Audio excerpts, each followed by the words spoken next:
I guess you have to be there. There's a way you have to approach this with your children so it doesn't feel like punishment. I'm referring to the time allotments for social media. How do you walk that fine line to make it not feel like you're taking it away as punishment? Or you talk about why timeouts don't work. That could almost feel like a timeout to them, from their phone, just in the form of punishment.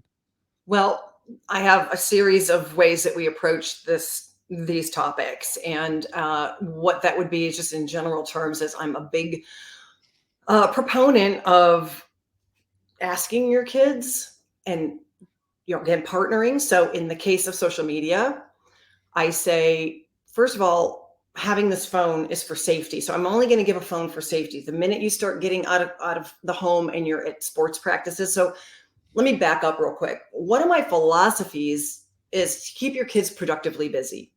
They should be in sports or music in some way. When at the very earliest age, they should be volunteering or getting a job, productively busy.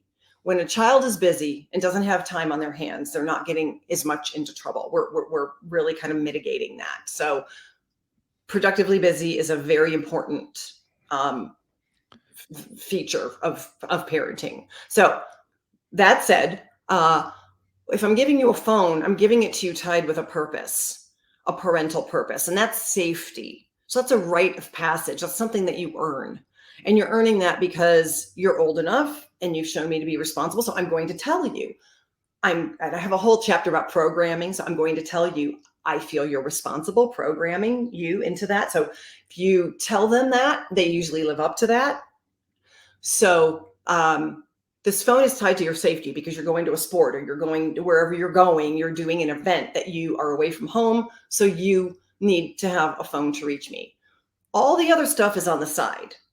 So I'm setting the tone for why you even have the phone in the first place. So it's not that I'm taking away, I'm actually giving. It's how we position it, it's how we package it. So with that in mind, now we're talking about, all right, they can have a few accounts. I get the passwords. We're setting the tone. We've got the boundaries. They get the freedom within the boundaries. But as a part of this, it's for safety and it's not for your continued consumption.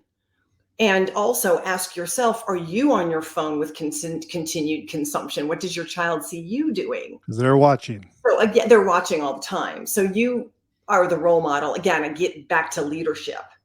That's what we have to role model. But so if I'm positioning it this way, then it's not necessarily a restriction because I'm packaging it as a gift, you've earned this with your responsibility. Now, if I'm giving the phone with that in mind, and then they start to show that they're not being responsible, well, that's a condition with which I can, I'm paying for this. So we set all of this up. And when a parent comes to me with very specific things, we always set up the script, so to speak, on how to approach it, but it's very respectful, so that, getting back to your question about the social media. So now we're talking about social media and you say, well, how much time do you think?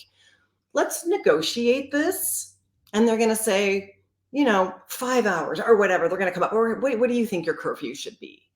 And then they're going to come up with some maybe ridiculous 1 a.m, whatever. Now we're going to dial it back. And I'm going to say, well, when I see that you can come home at 10, or when I see that you can handle the balance on your phone with your social media, well, then maybe we can earn a little bit more time. Now, see, I'm tying this to their behavior.